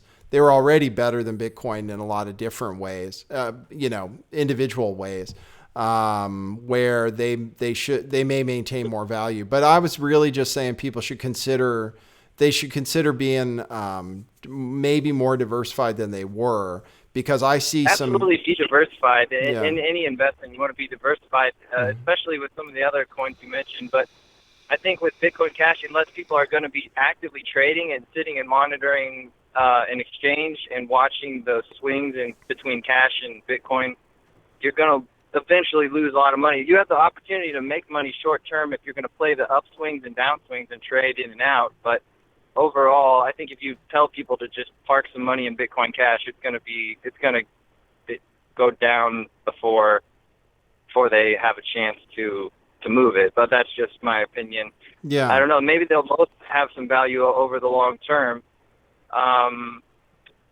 But yeah, I think that overall, I think still there's a lot of upside to Bitcoin and Litecoin, especially. And Litecoin especially. Yeah, I just been waiting for Litecoin to really pop. It went up to 90 for a second and then it crashed and it never really came back like Bitcoin did. But it's still, it's still kind of slowly making its way up. It's still up from where I bought it. Yeah, that's good. Yeah, it's a good currency. The thing that happened to me with Bitcoin and the thing that I think was driving the value down was that all of a sudden you can't do a transaction with it. And that really makes it, not as valuable to me or to someone who's trying to do a transaction with it. So what are they got? Are you saying they're going to respond to that and it's going to work itself out? Because if that keeps being the case, there will be updates. There's not an update scheduled short term, but there will be long term. And I think that's when, when people start trading, thinking that Bitcoin's bad because of these longer transaction fees. Let's all trade into this, or let's all use this. And then when Bitcoin updates that and it's back to running quickly, then whatever you're holding at the time is going to lose a lot of value compared to Bitcoin. Right. And that, that stuff happens so fast, and the markets are always open. It can happen when you sleep. It can happen over a few hour period when you're eating dinner, you're not paying attention. Next thing you know, what you're holding has lost a lot of value relative to Bitcoin, which in my opinion seems to be the long term. It's like holding gold. You tell people to get silver because it's cheaper, but if you could go out and buy gold, you probably would go buy a chunk of gold. Yeah. Most people just can't afford it, so I don't want to be elitist, and say go buy gold. Exactly. Yeah. And I've been listening for a long time. I'm a big fan of the show. Hey, and I'm from Omaha too, and you had David Schroeder on a long time ago, and he said I just wanted to call in because I've been talking about that separately, but a few different times Omaha comes up, and just from someone who was born and raised here. And I even have family that has volunteered at Boys Town and stuff. I was like 24. I had been living in Omaha, moved out, and years later, before I even heard anything about this Franklin cover-up or the Boys Town scandal or anything, it's kind of like a pretty well-kept secret to where I had no idea. And I heard it later. I was like, no way. Let me look into this. This has to be fake. And then you dig and dig and dig. And then, sure enough, there it is. It happened right down the street from, where I grew up, and no one mentioned it ever. It was kind of interesting. So David Schroeder says like everybody in Omaha knows everything. I'm here to tell you that maybe there are, but there's a lot of people that have no clue what's going on. A lot of people are kept in the dark big time. That's interesting. Yeah, he kind of made it sound like it's an open secret, that everybody knows that there's something shady going on in Omaha. So that's interesting to have your perspective on it. So you just learned about the stuff that's gone on. You just learned about it recently?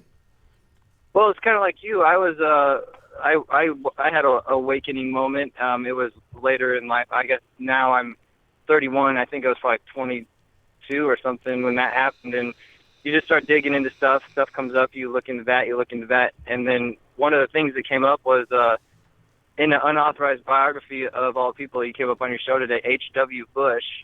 There's a chapter called Omaha, and it goes into great detail about this. It mentions the Franklin Credit Union, Boys Town specifically, who, I volunteered there too, and I was just so shocked. I was like, this can't be. But then, you think about it, there's a lot of kids in a small area, and a lot of people have access to them. A lot of people, most of those people are trying to help, but I'm sure, I'm sure you could probably get access to those kids without a lot of, supervision too. And so it would make sense that would be, for those kind of people, that would be obviously a hotbed. But anyways, this unauthorized biography of H.W. Bush also mentions the connection between, I've told you about that Ronald Roskins guy before, and he was a chancellor at UNL, the University of Lincoln, and then he got caught there with a bunch of underage boys in his house.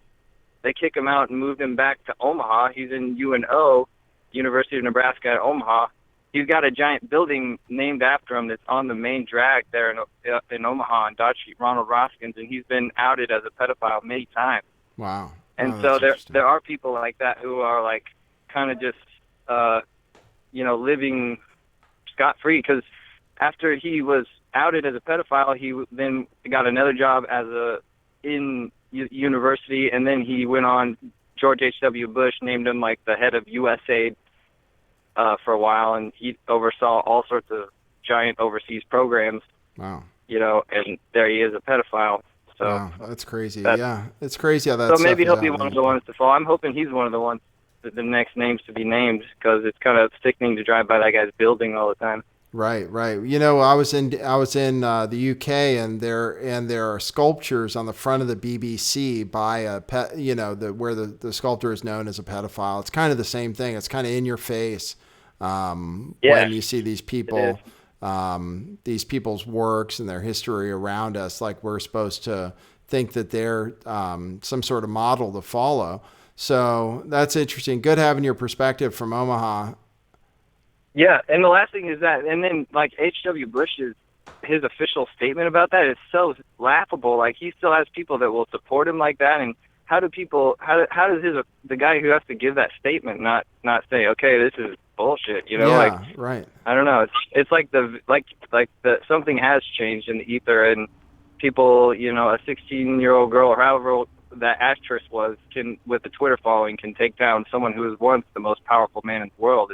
It's an interesting time. Yeah, I wonder if they'll be able to take him down, because the news isn't reporting on it quite as you know, like almost it's not that serious the way the news is taking it. And I wonder if they're going to take him down. I mean, it shows, and I'm sure more victims can come forward. It just shows what these people are all about. You know, when you see the way, and I don't know what people are going to chalk it up to, that he became this pervert, or if he always was, you know, and people have to realize. He has been always, and that's what the Franklin scandal in Omaha led all the way up. It seemed like he was the top pillar of it. You know, it went all the way from Omaha. Boys Town kids were flying Larry King, Lawrence King, not the Larry King talk show host, but the other one was flying them out to D.C., holding them up in mansions there, and then having late night tours of the White House with H.W. Bush. So he's always been like that, and it's not just with women. Right. So yeah, exactly. he needs to go down big time. Yeah, well, and he got Kennedy too, so he's got a long history. Yeah, hopefully, fingers crossed that this Q clearance patriot is right, and that some of these other reports are right, and that some of these people really are going to go down. I just wonder what has to happen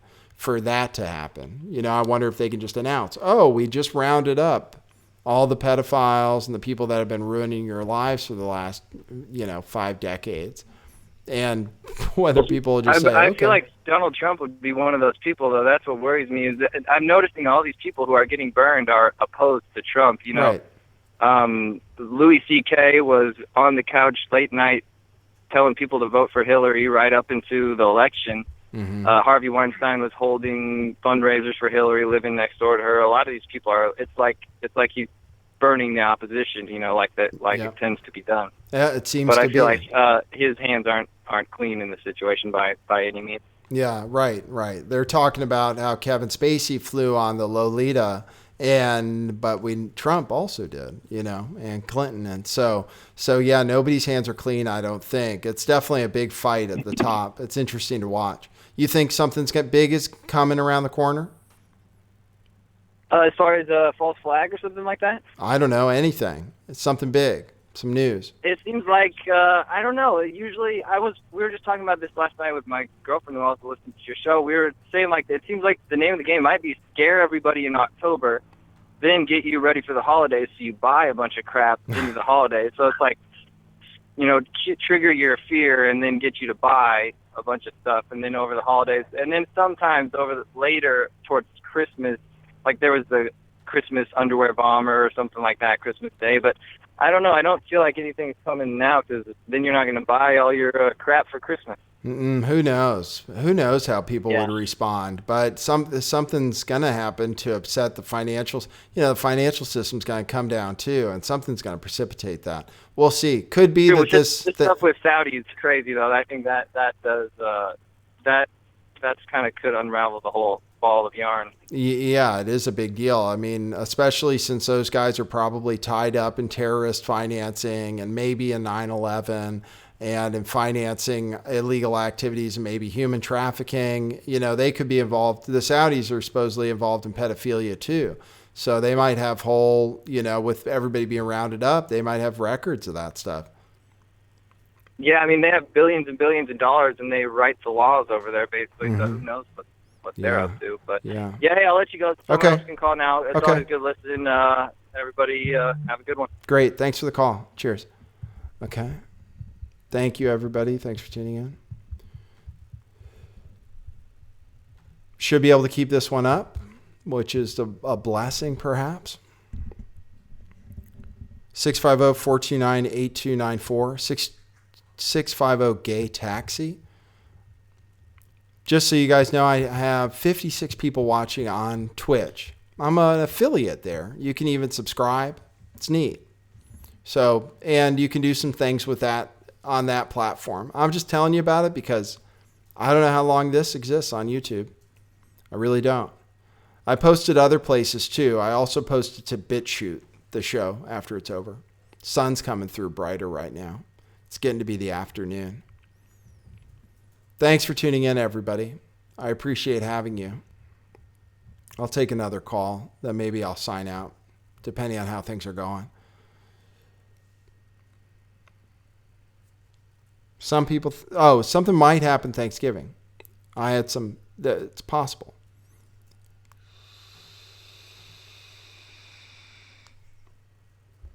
Something could happen this Thursday in Seattle at the Space Needle. Could have happened last Thursday. Something could have happened on Saturday in DC. Didn't happen. A lot of different things could happen, aren't happening. A lot of people holding their breath, waiting for something to happen, waiting for the proverbial next shoe to drop. What will that shoe look like? Will it be a high heel? Don't know. It's already Black Friday in a lot of places. I mean, in a lot of stores, by the way. It's a whole month of shopping now, but nobody can buy anything except with credit. I still think you should lease a car, maybe. Might even be too late. Car leases should still be cheap. And you won't get credit later. Like if you have marginal credit, it's even a better idea because they're still giving credit out to people who don't deserve it.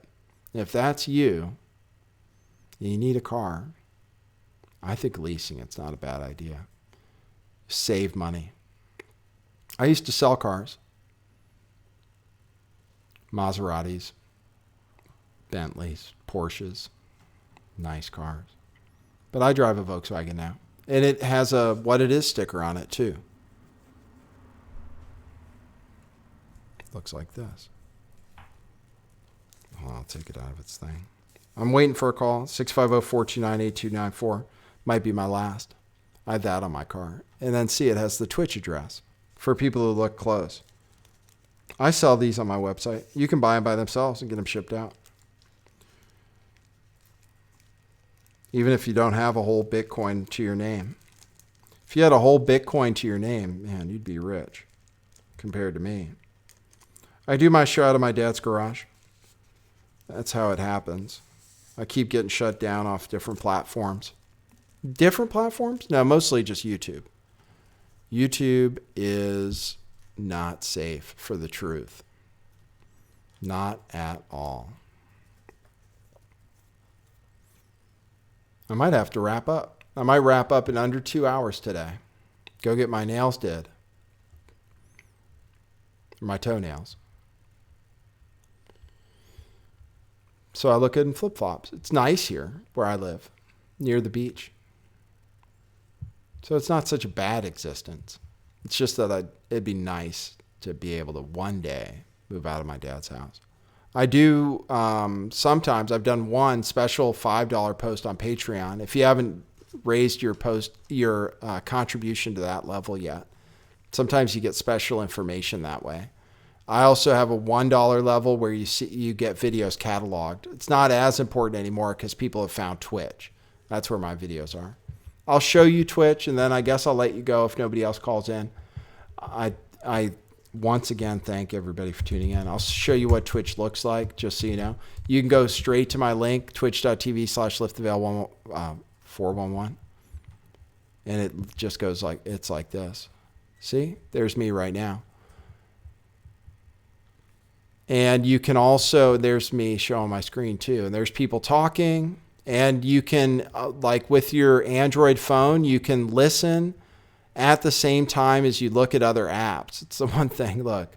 See, it says everyone smoke marijuana. And somebody else said vaporize it. I can't do that on camera anymore. Not on Twitch, I'm told. On YouTube, it's okay to do cannabis on camera. Okay, thanks for tuning in. It's Monday, November 13th. I might see you tomorrow. And make sure to tune in anytime big news happens and you think you'd be watching the TV stream, like the Fox News feed or the CNN feed. Anytime that kind of news breaks, look for me over here within a half hour of stuff popping off, just so I have a chance to get home if I'm out on a walk or driving somewhere, because the town's like a half hour away. Okay? Thanks, everybody. I'll see you at the next one. Normal shows start at 1:11 p.m. Pacific time, Sunday through Friday, typically. 1:11 p.m. Pacific time, 4:11 p.m. Eastern time. So look for me then. All right. Cheers, everybody.